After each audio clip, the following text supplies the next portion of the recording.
y'all, it's Dalanie. And it's Katie. This is Classically Black Podcast. So we talk all things classical music and being black and professional. With trap beats playing in the background. Are we changing that? We said we were, or we discussed We're going to have to practice real hard. What is this, 288? Oh, that's your line. What do you mean? The little tag, when we talk all the time. Yeah, I said that. No, I'm saying, but are we changing that? Remember? Oh yeah. I thought you meant that we did it wrong, but like No. And I was like, oh, we want to practice that because it's 288. I'm like, wait, that's not my line. Oh. But you don't be choking like I be choking. I be like, well, I did just now. I said, but then you kept going, so I was like, okay. It's like you expect it to be flawless, but yeah. I mean, actually, I was about to say, well, we came back from a break. Sometimes it don't even be after a break. It just be. And I feel like, well, not with classical, but definitely Katie makes it vegan. Like, I remember, like, I had to be on video at least like 100 by then. And Monica was like, "Oh, you're done recording already?" And I was like, "Yeah." She's like, "You don't make any mistakes?" And I was like, "No." And then every video since then, I've had to restart or say something different. It's so fast. Like, every video since Monica was like, "Oh, I would have to do it 1,000 times." I've had to re-say something, do something, start over, like. Now she jinxed. She literally jinxed me. And, like, normally that doesn't ever work, but, like, literally ever since then. It's actually insane. But here we be fumbling around, so. I mean, I be fumbling around over here. I be fumbling around through life, actually, so. It's all a little more fun. But we're going to see because also the outro. We haven't even. That's a problem for 50 minutes from now. Because I just realized after you said I did not practice what I'm supposed to say. Because there was something last week where I was like, oh, I gotta fix that. Yeah. It's fine. Well, we'll see you guys in 55 minutes. So. Yeah. Or, 30 minutes. Whatever. Well. Or now. Thanks for listening. Okay. Okay, let's get into the news this week. Interesting. Soprano and Netrebko, who's... Oh my God! Oh my God! Known for defending her relentless use of blackface in opera, is making her first U.S. appearance in 6 years. Some people were to go boo. So this all kind of happened. She stopped performing in America due to a refusal to denounce Putin, which led to the Met and other American opera companies severing ties with her. She was like the darling of the Met, so that's kind of crazy. And it's also kind of crazy that it was added on the blackface. But is it crazy though? I mean, clock it. And that caused her to sue the Met. She's suing them for discrimination, defamation, and breach of contract. How much I gotta pay you for to talk about those? But she said she's making her return in February of next year at the Palm Beach Opera in Florida, which that tracks. Their general director said, quote, "Arts organizations should not be involved in politics. In our opinion, our mission is to connect people to explore what's universal in our humanity, and Anna Netrebko has clearly and unequivocally spoken out in opposition to the war in Ukraine and distanced herself from the Russian government at great personal cost." Have y'all considered that she's also like, shoot, we putting this on the internet, maybe I shouldn't say that, but like, go ahead. So like now she added me to that lawsuit with the Met. Imagine. Girl, don't sue me. What you finna get? That's kind of crazy. Also, you're a bigot. And you think we're stupid. And you know classical musicians they love a good, we move past this. Also, that whole thing with, like, every once in a while, I don't know if you are privy to it, like, on Twitter or anything, but, like, every once in a while, like, a white influencer who's huge on TikTok goes viral for, like, being racist in the past.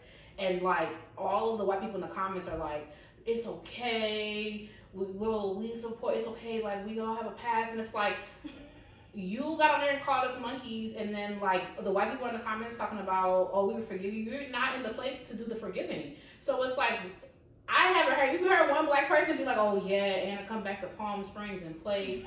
Like, you're the one in blackface. Have you heard one Ukrainian be like, oh, it's okay, we forgive? Like, who are you? You're not in the place to be like, oh, yeah, let's have her come back because she apologized. So who did she apologize? Her JP Morgan Chase called her and said, "Girl, your balance is below $20." Like, this is it's like how much more are we supposed to take of this? It's like we just moved past it because it's been 6 years. And it's so funny because when I was reading about this, they were like, a lot. She's lost a lot of work with opera companies in the West, and I said, that was because I feel like in Europe they don't really be caring like that. That's a reoccurring theme on here. Europe do not be caring. And then when I kept reading, it was like America and the UK. I said, oh yeah. She was just in Paris. She was just in Paris in blackface the other day. That's why Angel Blue, not the other day, last year. That's why. Yeah. That's why Angel Blue pulled out, and then I remember Grace Brumby was like, well, you can't be doing that, which I had to kind of take that with a grain of salt because Grace Brumby, who I believe passed away a couple months ago, she's like in her 80s, and like in her day, she could not do that. Yeah. You know, so it's like it's just a different time, and like some people, they just cannot fathom being able to give up work because somebody else at the company is in blackface. Like, if she had done that 40, 50 years ago, she just simply would not be working. Yeah. So, like, I had to take that one with a grain of salt, but yeah, she's been plentiful in Europe and over there. I mean, shout out to the Brits. I don't think they had it in them. I mean, I don't know if it's no engagements over there, but apparently it was notable enough for it to be America. I'm gonna say, like, what do you have to do to Europeans for you to be canceled? Like, what do you have to do? You know what? We could have this offline. Oh, you know what? Popeyes went there and they said the chicken was too spicy. That tracks. There it is. There it is. Because you literally cannot be that one Argentinian dude. Oh, maybe if you kill someone. Has anyone killed someone? I'm sure. Yeah, I don't know. Or, yeah, you got to be maybe. Oh, but they just had, what's his name? I mean, he died too. James Levine. I don't want to say his name. Yeah, he was touching on them boys, and they had him over there. He didn't kill the boys, though. Yeah, but I'm just saying, like, yeah, like, it maybe it's death. Because some people, I've heard there's been a lot of stories, a lot of people being caught doing, like, you know, sexual assault, sexual violence, all that type of stuff. And I think some of them are getting packed up over there, but then he wasn't, so.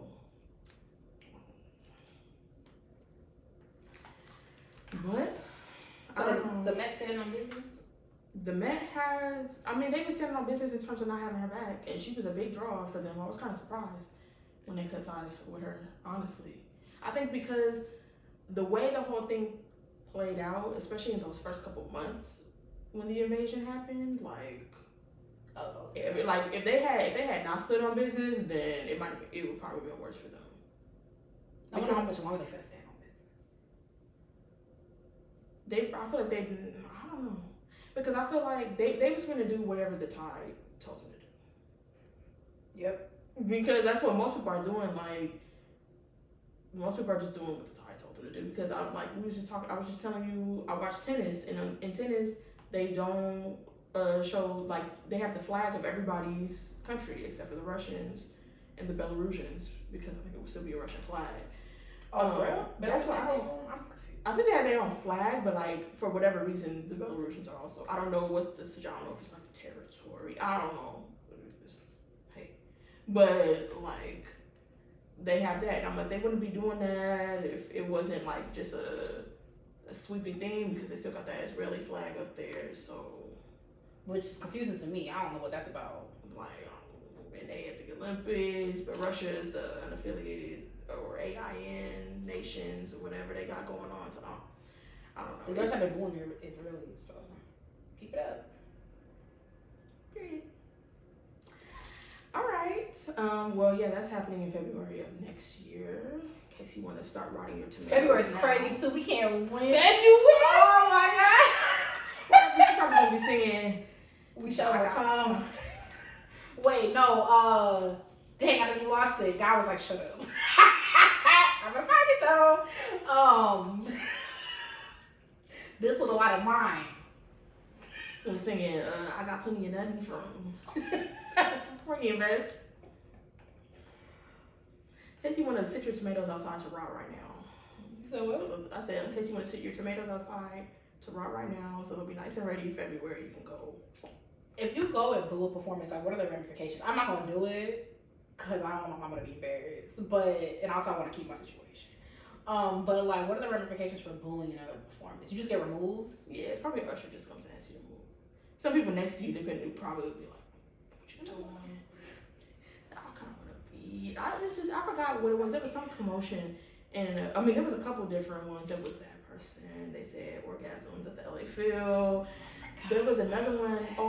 A protest happened in the audience at one Orchestra opera last year. I can't remember what that one is about. I think it was like a climate thing. I kind of want to be at a concert or something. Not pop off. Because it's also America. Because stuff be popping off. It be popping off. But a little boo moment. It's kind of dry. I kind of want to go and see. It's in February, you said? Mm-hmm. Well, also, Florida not finna be. They don't be like, oh my God, thank God. Right. They're going to go, "I should so lights. Girl, I bought my own makeup for it." They be like, thank God, finally someone with our views and values. This DEI. I kind of want to go and see somebody gonna boo her.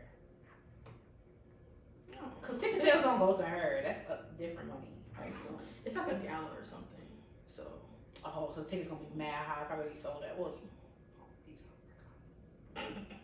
All right. So in other news, the Cincinnati Symphony Orchestra musicians are receiving a pay raise. Period. This is good news, and because orchestra's been having a minute. And it's good news for them, but also the whole fellowship thing with the Cincinnati Orchestra.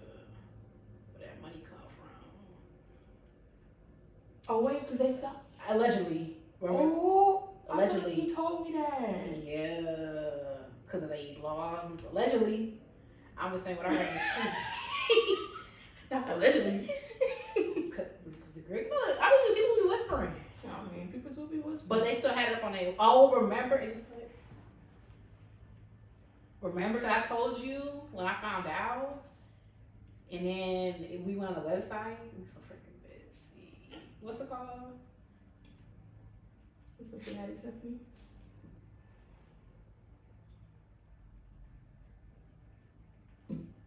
It's still there. Oh, it's like kind of coming back to me. It's still up here. Well, let's see, because they're not going to fight that hard. Oh, but you know what, to be fair, I wonder if they're cycling out the...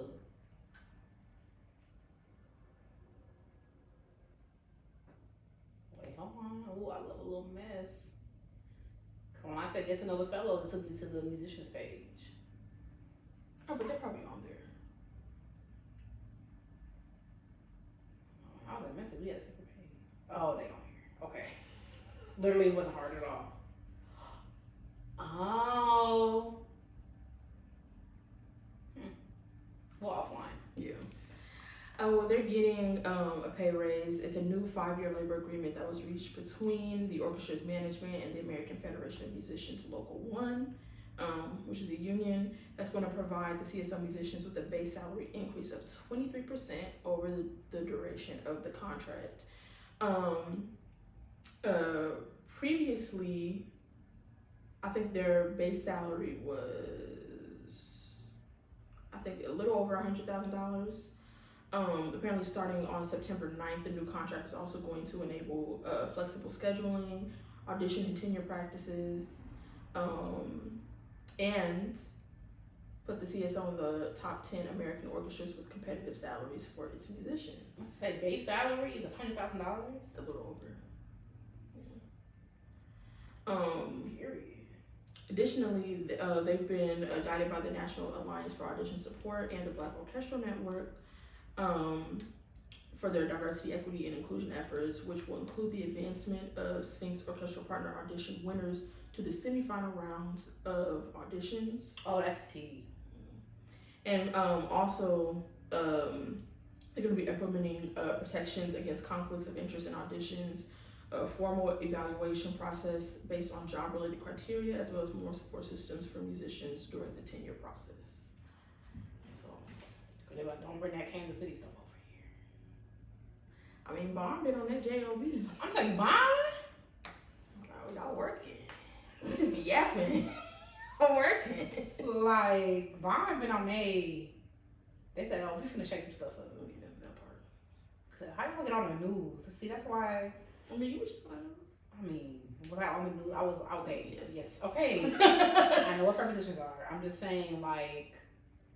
But also, I wonder how you do that. You just call them up and be like, I got a story, and the journalists see, excuse me, they want to pick it up. I mean, a lot of local news has like you can submit a story.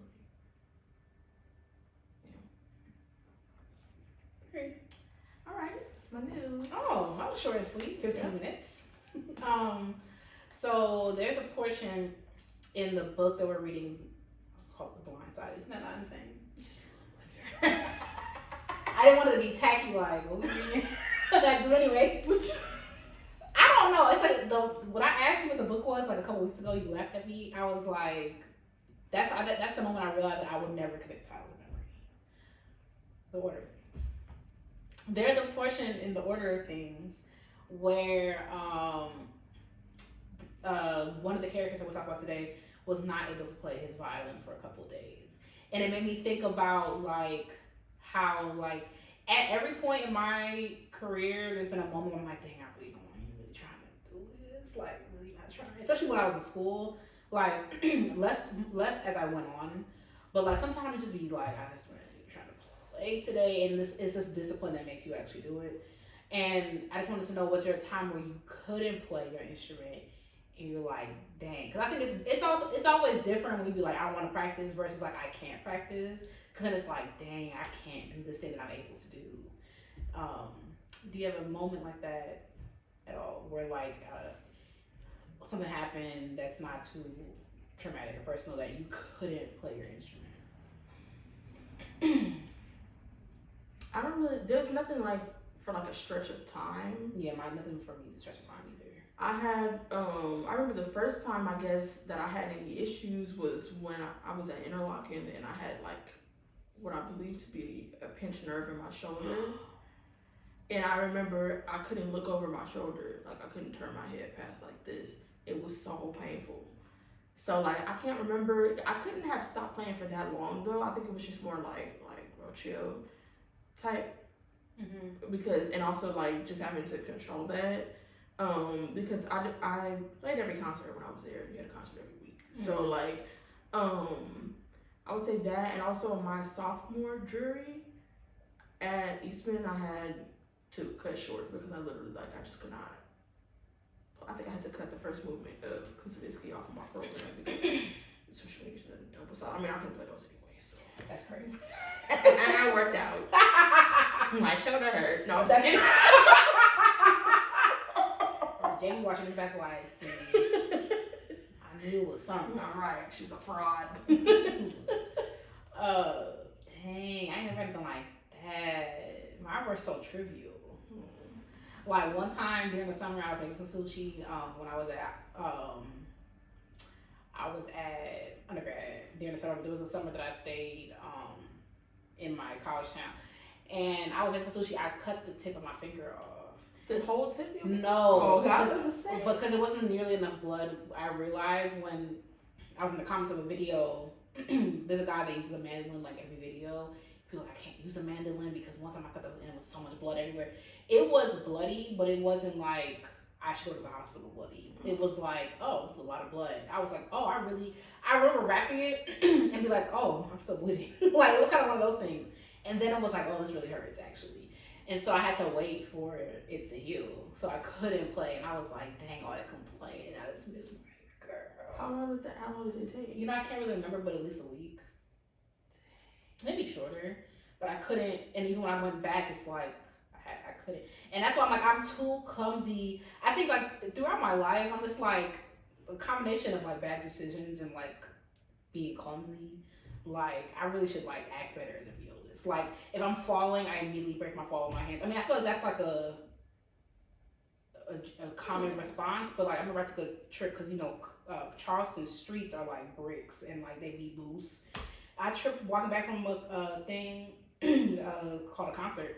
I tripped walking back from one and broke my hand with broke my fall with my hands, and I'm like, I don't know how else one would fall, but it's like I could have broke my wrist, you know. Mm-hmm. So I'm just like clumsy. The whole shot put era I was in. I said, we'll go. And then one time, like I did a sewing for my friend, and I like hurt my little whatever muscle this is. And I couldn't play for like a couple of days because it like, and my teacher was like, so, trying to overstep, but don't do it again. Which is where the whole I don't do hair thing started. But then like I microdose it. Like my mom asked me to do her hair. I do braids or whatever, and I do my own hair. But like I have to be careful. That's when I realized I have to be careful. Especially arthritis runs in my family. I try to be careful with that. But nothing like I've never been injured. I remember like, oh my god, when I was an undergrad, VOs were dropping like flies. It was insane. Like I felt bad for my teachers. I know they were like, what she got going on? Because literally half the studio was out. Literally half.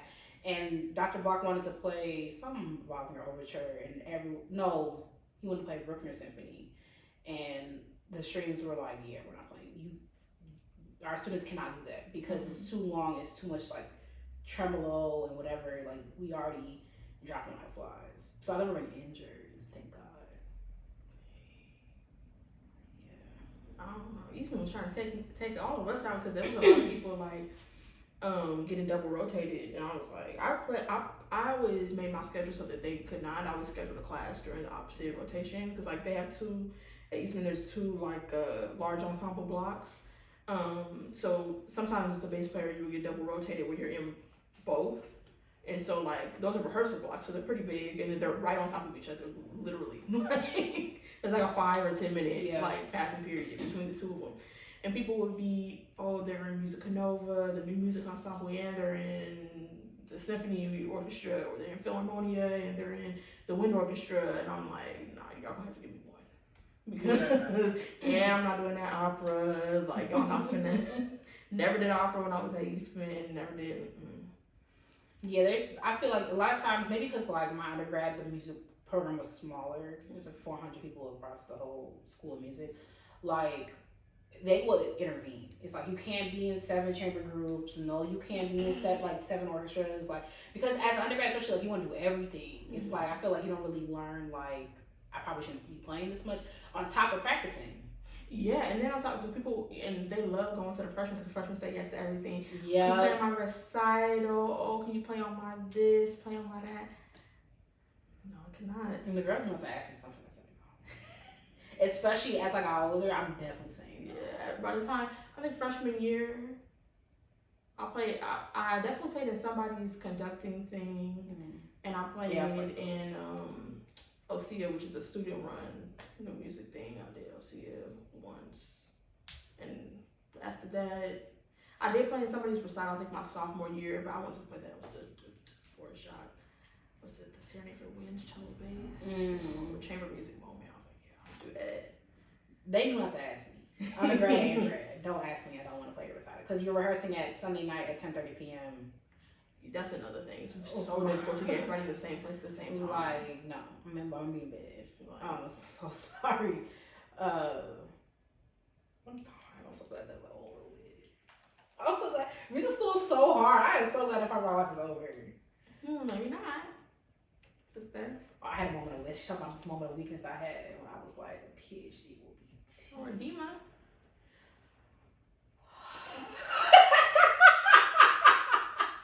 I just got so tired. Deep breath is kind of crazy.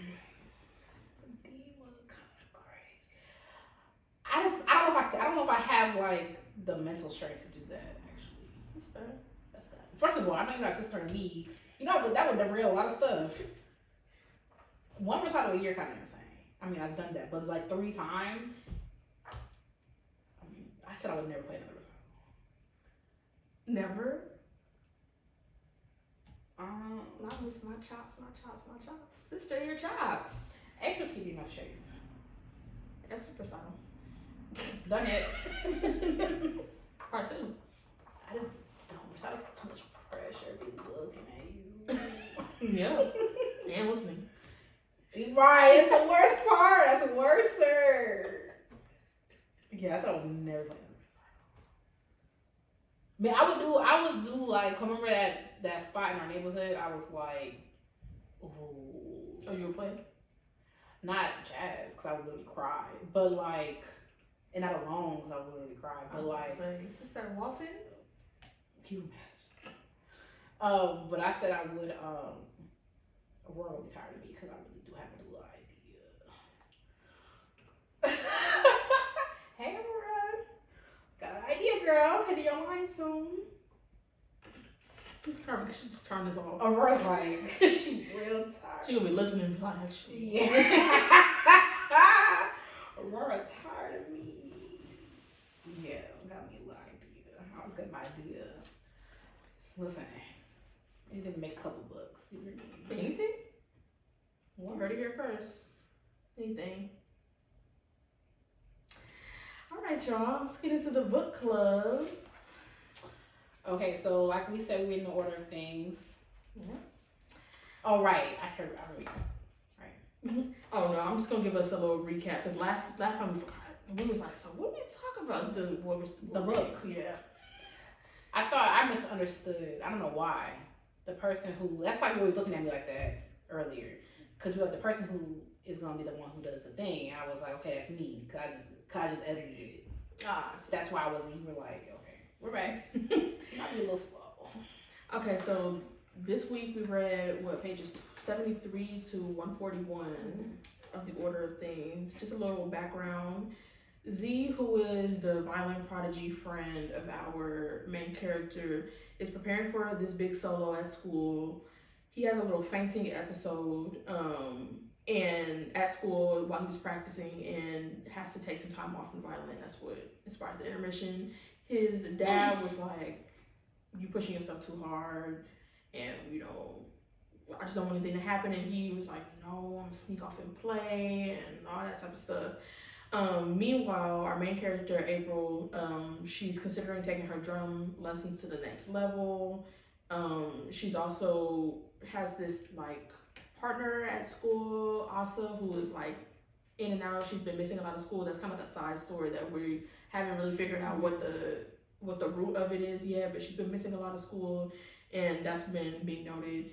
And also, April's mom has a new girlfriend who I think was introduced a little bit in the last section that we read, but now is around more. Her mom is being more open about hanging out with this girlfriend. She came to Thanksgiving, ate Thanksgiving with them, and it's giving like she a part of it now.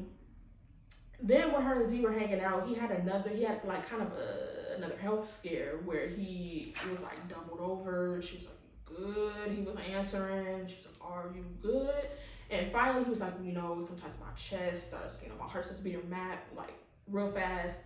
But if I keep, breathing deeply, whatever, like it'll go away. And so she's about to go tell his dad, and he's like, no, please don't tell him. Like, keep my secret. Promise you'll keep it. And she's like, but eventually she promises to keep it.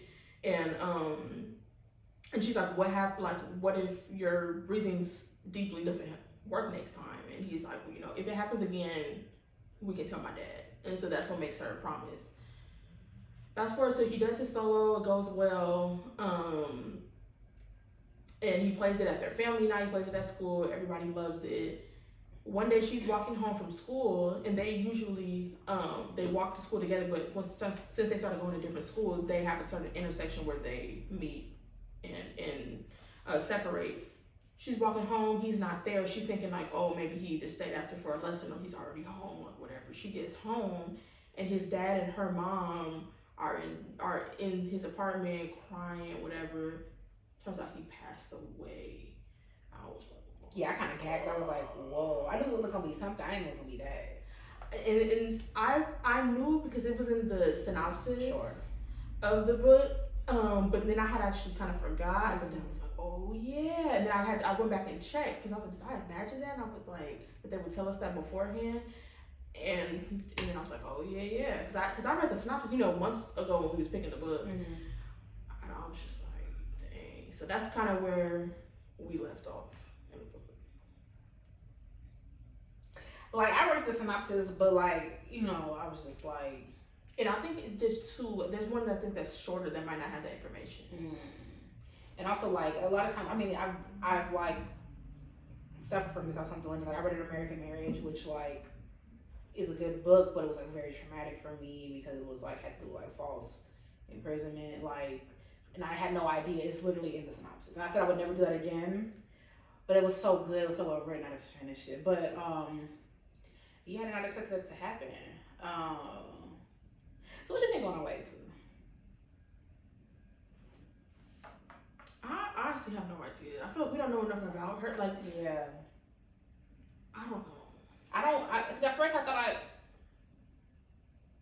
I thought it was like, cause she said she came in, what's her name? April said she came in smelling like the woods. So remember, like in the first part. So I was like, okay, maybe it's like rich parents who like aren't around, or I thought because it never gave. Well, to me, it doesn't give like, oh, my parents don't take care of me.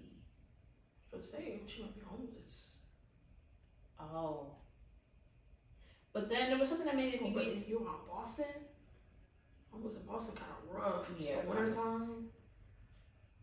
You know, yeah, I was just wondering like, what could it be? I mean, maybe it's just so as simple as like she's homeless, but something I don't know. I read something I was like, she can't be homeless because it was like, look, my parents bought me. Look what, but you never know.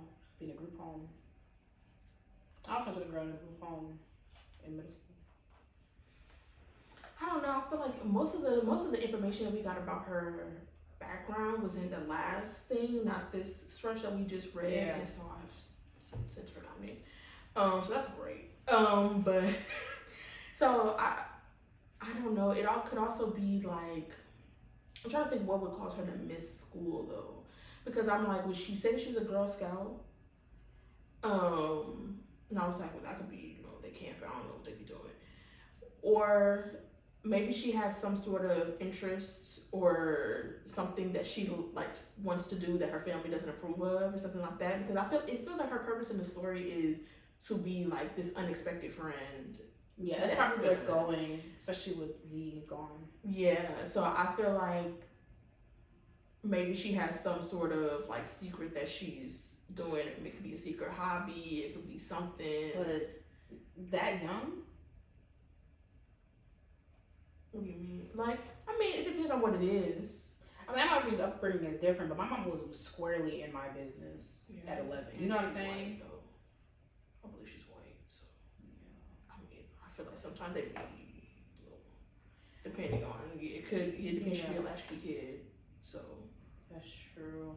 The reason I was like, it's just something. I mean, I don't know. I'm sure it's just like. Because Girl Scouts, I thought Girl Scouts was like a thing where like your parents can afford it, Girl Scouts, until I started like teaching like in rural places. When I was in Rochester, like the local place had like a Girl Scouts thing. I was like, oh, like I thought it was, I didn't expect it because my first job was like high need Title I, and they had a Girl Scout. And I'm like, oh, okay, I thought it was because we would go on like overnights all the time, and we doing all type of we taking we doing classes, we doing cooking classes, we doing this, we all type of stuff. My mom had to buy all this stuff, so I just thought like it was kind of one of those things. So I was like, maybe her parents are involved with hands off, because you can't be missing from me because that's why the reason why I wrote that group home and stuff like that is that like. If you are in a group home or something like that, you are accountable to someone. Like you must go to school, you must whatever. So I was like, oh. I mean, but even when you think about like the main character April, like she walks home from school every day. Her mom's not there when so like I feel like it could be that that the other girl has like some sort of secret or like whatever that she doesn't, that maybe her family doesn't know about, or. This in school kind of crazy. Yeah, but that's what I'm like. I don't know.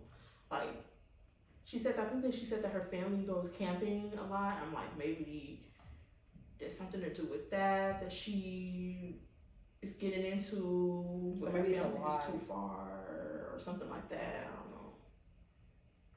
Or maybe it's like a thing where it's like when my family goes camping. You know how like parents, like if you're going through a hard time, like they dress stuff up so it's not, you don't realize how bad it is. Like maybe it's like, we had to run in water, no, what's called today?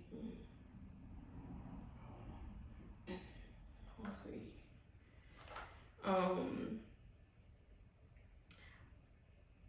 So when she said to Robin at the Thanksgiving, I was like, that's not kind of crazy, girl. Wait, what's she saying? When she was like, her mom gave her a look, you know, like to tell her like make conversation, and she was like, you have any kids? She's like, no, I don't have any kids, but I love kids. I have like 8 nieces and nephews, whatever. She was like, so why you not with them on Thanksgiving? I'm like, that's not kind of crazy, girl. Insane, especially like. I remember I got into a conversation with my cousin about this. I think kids are like kind by default. Now, obviously, like whoa. I know people have like bullying stories and stuff like that. Like I'm not talking about that. I just think like just dealing with students, like a lot of times, like I just thought like you would have said it because you would get in trouble. So the fact that she said that with her chest, I said, "Oh, what's your mama? Your mama seems like she was strict." Like I was shocked by that. But I made a note about that when she was being so mean to her. Because my mom, she wasn't dating around when I was April's age. But she was dating someone like when I was late elementary school. And it's like, I want to know more about why April feels all this animosity towards Robin outside of like the obvious teenage angst. Oh, she ain't a teenager, preteen. You're dating my mom, why are you dating my mom? It was just me and you, and now it's us three, you're taking my mom away from me. I want to know what else is there because that doesn't really track for April because like your mama don't want you playing drums in her house. You be with Z, you be across the hall, like you seem very self-sufficient. Obviously, you be close to your mom, but your mom, and I could see like the little that your mom was around. Now she's around even less than that because she's with Robin. But I would be very annoyed if it's just like for the plot, like we need to add something in. Let's make April be rude to this very nice lady. Like I don't know. This really kind of gives like. Disney Channel original movie. Like, I hate you, you dated my mom, like, I want to know, like, what else is there? I feel like, yeah, I thought it felt a little random just because even when she first met her, like, when she first saw her, like, she seemed kind of, not indifferent, but, like, it wasn't, like, outright, like, I hate you, and then it seemed like it flipped a switch. Yeah. Like, and it didn't really, like, explain, like, what she was thinking, especially because she is the narrator, like. Right. So I feel like we should know more about how she feels about it. See, it's that little paragraph situation. If you're just writing in 12.5 from left to right, you might have a little more room to tell us what's going on. I still, like, we're through part 1. We don't know why she's writing it. And maybe it's a stylistic choice, but, like, why? It just doesn't make sense. And I felt like, okay, shortly after Z dies, maybe she'll go to regular, like, Life of the Song, and my friend is going, and it's still the same stuff. So I'm trying to figure out, like... Oh, maybe that's it. Because it's supposed to be like a song. Well, that's what I thought at first, but I'm just like, it's not explained. And I think, like, sometimes I think we differ on this. I think some things have to be explained. Like, making a stylistic choice like that and not telling us why is kind of weird to me. Like, and committing to the bit as well. Like, we are halfway through. We are 140 pages in. I also just don't. I can't imagine what the reason would be that I'd be like, oh yeah, I see that. Like, it's just like just write the book regular. Like, I don't know. That's what I'm saying. Like, they say paper. The book could have been 70 pages. Now, it's 368 because using half the page. It just kind of gives like I'm trying to make a page count. Yeah, we will find out. Different. Like it's just yeah.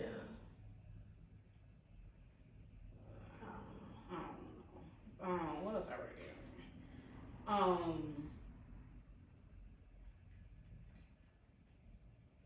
Oh, I said Type 121 is dramatic. What was that?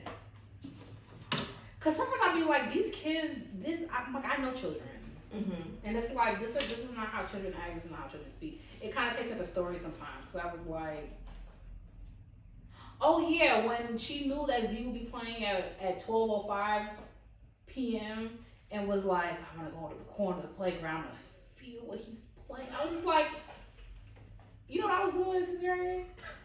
At lunch, at recess? Jumping double dutch, having fun. Okay, but you had friends. It seems like you don't have no friend but him. I just thought, like, okay, yeah, buddy. That's kind of insane. It. Well, I was like, what is that about? I thought it was a little like. When's the last time you spoke to a child? At that particular age, because I have a nephew. My nephew's 7. It's kind of the author's like, I'm like, unless this was her lived experience, she's writing it based off of that. Like, I'm like, when is the last time you spoke to an 11-year-old? That's what it gives. Wow. It took me out the story.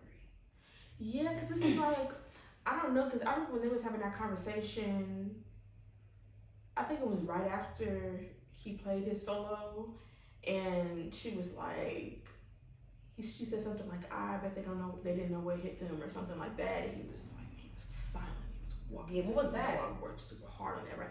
I was just trying to imagine, like, I couldn't really imagine like what my conversations were like with my friends at 11, but like, it just seemed like very serious, like. Everything is so serious, everything is so high stakes. I'm just like, okay. Like, so I read that part like several times. What did she say that was so? I think like, I don't know. And it's like, to be fair, I haven't been living in a very long time. But like, just don't remember being like that. I don't know any 11-year-olds like that. Like, and I also wonder like where's the balance, because also like the book can't literally be written like an 11-year-old also. That's true. So like I don't know. I don't read enough YA. Yeah. My cousin DJ's 12. Yeah, I'm like, DJ just be very intelligent. He was head boy. You know, he in Jamaica, they do British things. So he said he was head boy, very intelligent. That's not how he jags. And it's like, like you're saying, like, obviously, like, what did you just say? Should it be written as a child? But it's like our protagonist is 11. You know, that's what I'm saying. Like, I don't know what the balance is, because like I know it can't literally be written that way, but also like it can't be the other way. She can be like, and therefore my, like, I don't know. It's just like, it's just so dramatic. What did you say to him that like pushed him over the edge? But to be fair, like, my life wasn't high stakes at 11, so I don't know what that. And it's like, is their life high stakes? It doesn't seem like it is. I mean, his situation.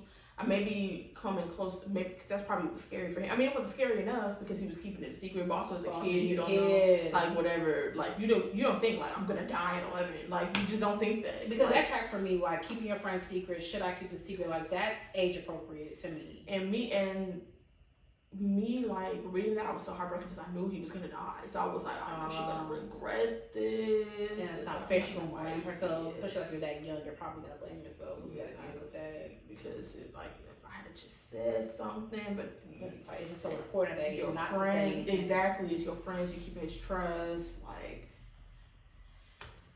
See, she ate with that, because also that whole right and wrong dichotomy, because they're still trying to figure that out. Because I feel like maybe if she was 16, she might have said something, or maybe less so.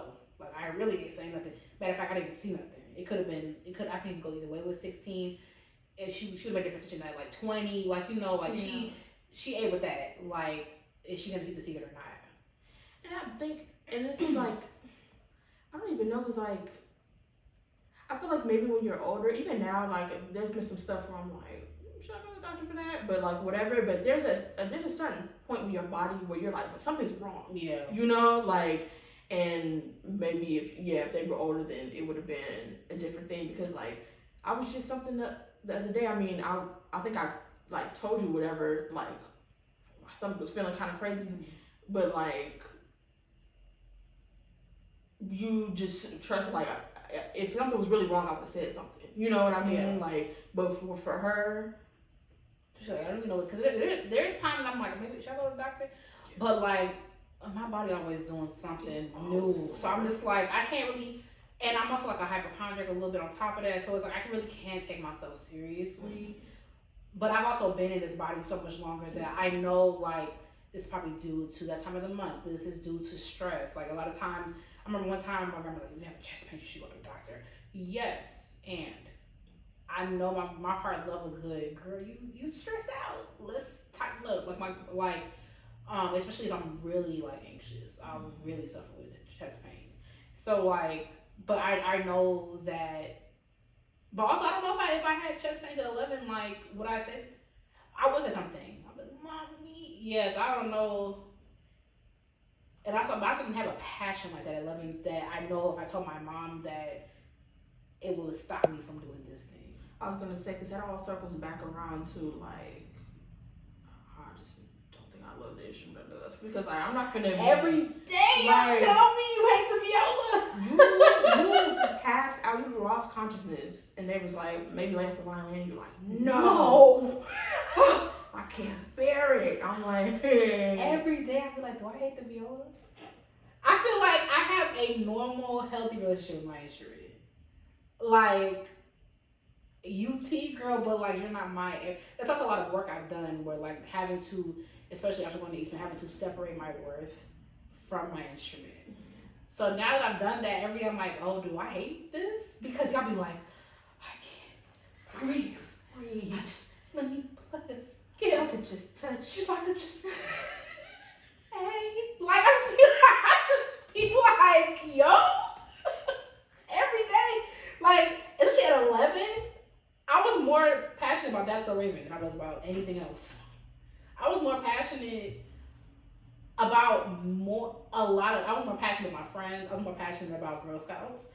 I was more passionate about the Disney Channel movement coming on at 8/7 Central. Like there were so many other Jamaican patties, fries and ranch. All right. Like there was so think about go back to 11. Like what were you passionate about 11? I'm like, and even that's why when Simone Biles, when her mom was like, yeah, so you're based on 11. Or I started playing it. I know. See? That's why Simone Biles, her mom was like, yeah, so you probably should start being homeschooled when she was going to middle school. She was like, no. And now this girl has cleared the Olympics. So it's just like, the thing I was passionate about, like, I don't know, oatmeal cream pies. All right. I appreciated that they threw in the bit about family history because at first it wasn't connected to me. Why is he having these issues? Because I'm like, why is an 11-year-old like? Doesn't know his mom. Yeah, like they threw that in because they had mentioned that his mom. It was a little cliche. It was like she followed a song that only she could hear. Remember that? Why did you write that? Y'all be in front of the computer like, what is going on? Yeah. And so like she was, that artist, the fluid artist who just away with the wind, and so they like I appreciate that they threw that in there because I was like, how are they gonna wrap this up? Because I don't know no 11-year-olds having heart attacks. Oh, like, if you read the author's notes, it's like something. It's like a very rare thing for kids to have. I forgot what it's called. It's literally in the book. I don't want to read too much. I didn't want to give it away because you don't want it. But it's called. Okay. Of course, the minute I get there, can't find it. It's kind of crazy. You'll be looking at me. Oh, SCA. What does that stand for? Sudden cardiac arrest. Oh yeah.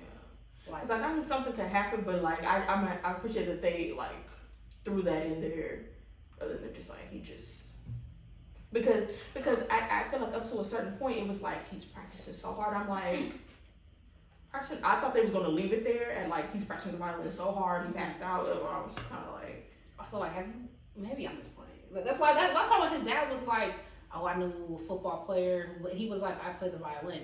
And I was like, yeah. Like, he was just playing tackle football, like, getting rammed into repeatedly by people with equipment and, like, all that type of stuff. So that's why I was like, oh, good thing they wrapped that around because I was like, this is not tracking. Mm-hmm. Just gonna keep reading. Also, I wanted to go back to the mom, the whole thing about her not liking the girlfriend or whatever. Like, I was like, when she said that her mom, she would come home and her mom would have an hour together because she was out with the girlfriend. I'm like, that's not kind of crazy. Like, you work nights, your kid is at school all day, your kid is sleeping with a neighbor. I don't know. Like, I'm not trying to be like parents should have no fun, but like. You're with your girlfriend, your 11-year-old is at home by herself with the neighbors. That's not crazy. I don't know. No, I agree. Like, that's kind of crazy. Also, okay, so she works not at UPS. Mm-hmm. So your kid get out at 3. You go to work at what night shift start? 11. And you out with your girlfriend. Yeah, that's actually insane. And sometimes she says when she comes home, her mom's not there. So I don't know if she's working graveyard or just night shift. Because I don't know why I have because sometimes she's home for dinner, sometimes she's not. She's like, at work. I feel that's a hole in the detail. So I'm like, maybe I have to go back, but for whatever reason, I feel like something happened at 5 p.m. I'm like, did she start work at 5? Oh, I see what you're saying, and like it's off at 2 or something. Yeah, instead of like graveyard where you start at 11 and go to 7. Yeah. So like maybe because like that would kind of track a little bit more, because that means you she's gone all day, you're sleeping during the day, you might be there when she's home from school, you might not, and then you also don't see each other because she's sleeping regular hours. And then the 3 little hours you got, you hunching. Parent of the year. No, I'm just kidding. I guess I can see why she's mad for that, but also it didn't really seem like before the girlfriend, her mom was spending much time with her anyway. Just why I was like, I kind of want to know why she doesn't like Robin. In addition to, I should say, not aside from, but in addition to, she's not spending no time with you. What is the reason? Because your mama don't be there no way, and she don't like you playing the drums. So you be with Z across the hall. I mean, I wonder. What was I gonna say? I wonder. One, could it be like she wasn't spending that much time, and now she's spending, she said, even less time. And 2, I will say this is not unique to this book, in that I have been like, when I think about like kids that dislike their parent significant other, even in real life, like the reason is often not clear. I think it's just like a thing. Like, because remember I told you recently that like one of my mom's coworkers was dating a dude, and he had like daughters, and the daughters was like, like, so no, she's never done anything to him. So like they just like, sometimes it is just like, it's just you got another person in your life. It's weird. We don't like you. That's fair. Like sometimes it's either jealousy or it's change. Yeah, like sometimes I think writing classes mess me up, because I just think some stuff should just be like, and also some books. Like there's a room to explain stuff. Like I feel like you should not be leaving, and it's like, I'm not saying obviously you could. There's plenty of literature where you have to deduce things when stuff is like, well, yeah. That's what I was gonna say. Let me finish my thought. There's plenty of literature where like basically all of English class, it's like there is like some type of undercurrent that you have to deduce as the reader. Like it's not like directly in your face, and that's what makes like some of the greatest writing like the greatest writing, when there's like, it's commenting on something else while commenting on like whatever. So fine. But I feel like isn't there always a reason for something? Like, okay, you hate, like she hates you for like no reason, but like what did the dad do to make them feel like this new person is gonna like, you know what I'm saying? Like kids, like dad gets a new girlfriend, kids hate the girlfriend, and it's like, well, kids will just be kids. Or is it because like mom just died and they feel like you're replacing them too early? Or is it because like she said something weird in passing about their mom? Or is it because like whatever, a myriad, like there's always like a note behind, there's always something, there's always a reason, because it's kind of just, no one just hates someone or does something for no reason. It's kind of weird. Like, is there anything you do for no reason at all? It's always a reason for something.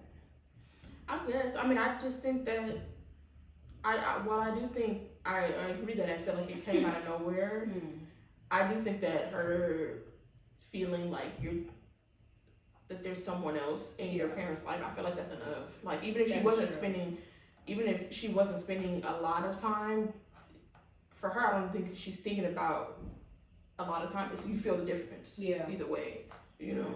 It don't matter how nice it was, because that lady was being nice to her.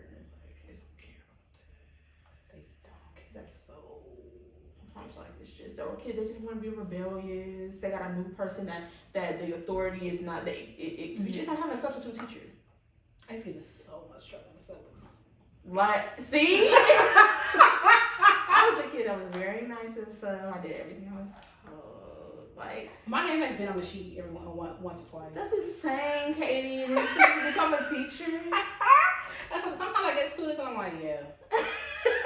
Why was your name on the sheet? What's the purpose of that? Mainly not for being bad, just for like talking while I'm not supposed to be talking. That's mainly talking while I'm not supposed to be talking, up at somebody else's desk, see what they doing. Like, the only once or twice. You say every time. It was every time. No, I never say every time. I thought you just said. No, I mean we can roll it back, but once or twice, because also my mama used to whip my ass. So like, but what I will say is, remember I told you my last whooping was in kindergarten, so it couldn't have been that bad.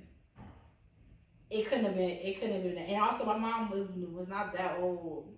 Like when I was like, she had me young, but she had me old. So it's like, it wasn't that bad, but it's like, hey, talking, which is like, yeah. Should focus on her work more. That was a common report card note. So this much will just stay consistent. Once or twice. See. And also that one time when Miss Phillips, like, there was one time where the whole class, where I was like, ooh, I'm finna sit down because I'm not trying to be what y'all got going on. Because it was that bad. The whole class got in trouble when she came back. She was strict. What was she doing? See, I feel like kids, one, like, it's like that angsty, like, you feel like you're going through something. She has that conflict with the drum lessons that her mom don't want her. She seems kind of insecure about it. You going through that. Yeah. Here comes this lady. And I think, similar to the substitute teacher thing, like, there's this new, like, your teacher often has an established, like, authority over you, and now here's this new person, and even more than a substitute teacher, a potential step parent also wants you to like them. So like, it's almost like they can smell fear, you know, like, and it's not fear, but it's like, I know that you want me to like you, and I'm not going to give you satisfaction. Because she actually said something like that in the book. She did. But she was like, they're a good couple, but I'm not going to say it. Yeah, she's like, I'm not going to say that. Like, yeah. So or like, she's pretty, but like, girl, not too much. Yeah. So I feel like it's also that, like, they don't want to. She said that she felt blindsided because everybody didn't know the dad.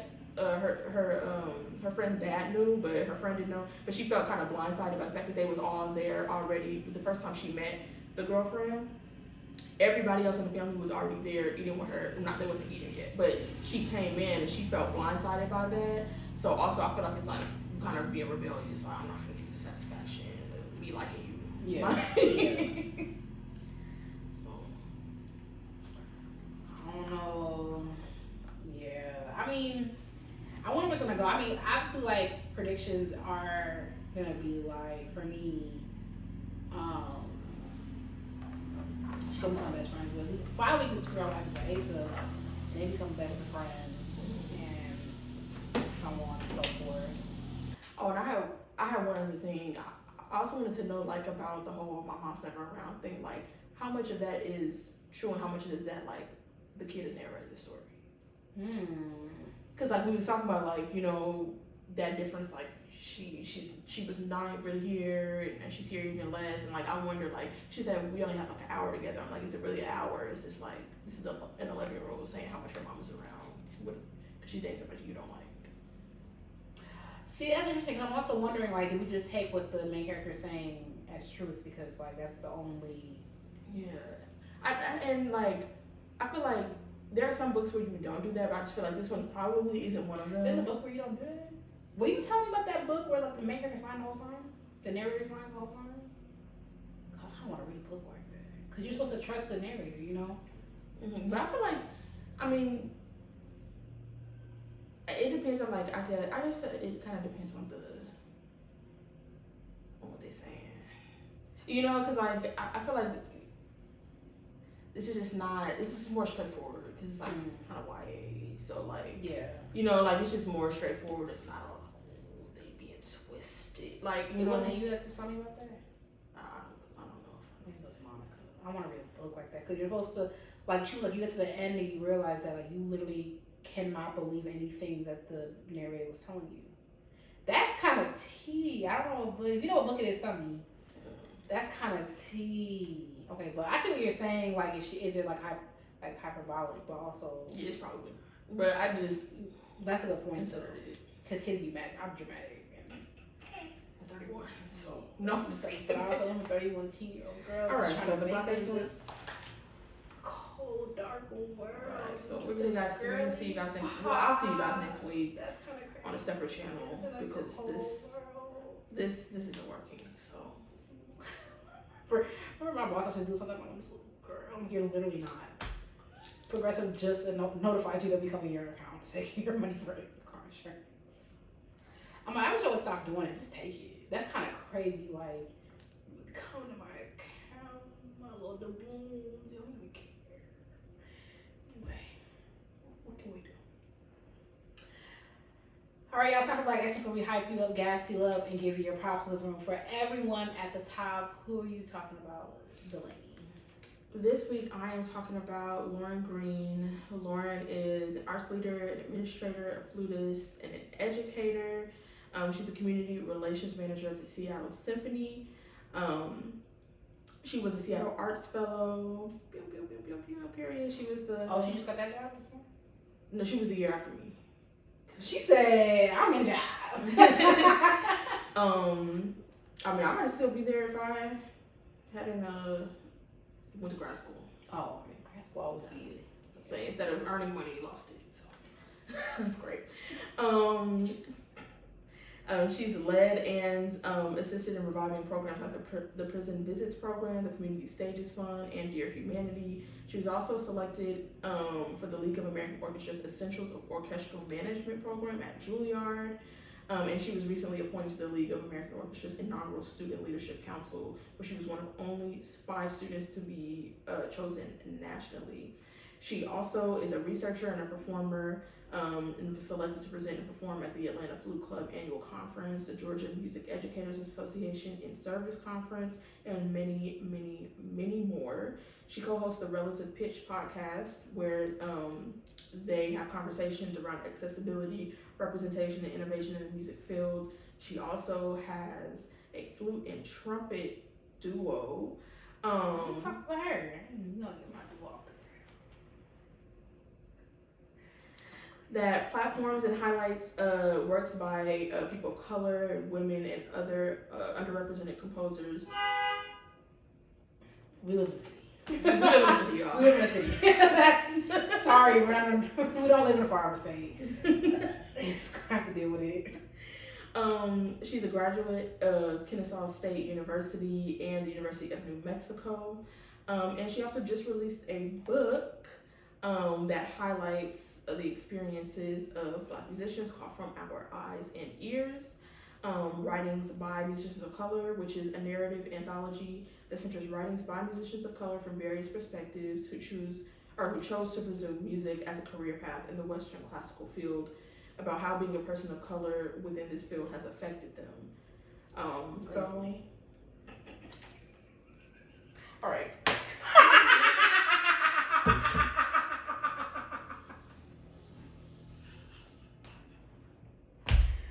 Sister, tell me more about Lorin. Well, that's for this. I'll link her website. That's kind of so to give up on me. That's kind of crazy. Partners. Maybe. Yes. Wow. Anyway, thanks for listening to Classical Like Podcast. Right. See, doing all this clown and not even prepared. You know what? Your piece of the week. No, You should try playing it. 433. Just. I have one. How you say that composer? Khachaturian. Khachaturian. Violin. That's right. Khachaturian is crazy.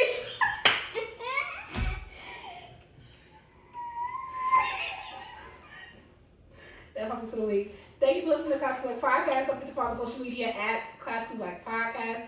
If you have a piece of the week suggestion, because, send us a classicalblackpodcast@gmail.com. Join us in the Ebony Tower. It's Patreon. It's not piece of the week either. We strict. You can't send us no suggestions. No, Black Excellence, you can. But not piece of the week. You're right. Piece of the week, intermission, and topic suggestions come on Patreon only. But if you have Black Excellence, anybody can send in a Black Excellence. I really thought I ate that up. Join us in the Ebony Tower at patreon.com/classicalblackpodcast. We're Black on ISBM. That's free. ISBMmusicians.com. I talk to this on social media. Thank you for listening. We'll catch y'all next week. Bye, y'all. Bye.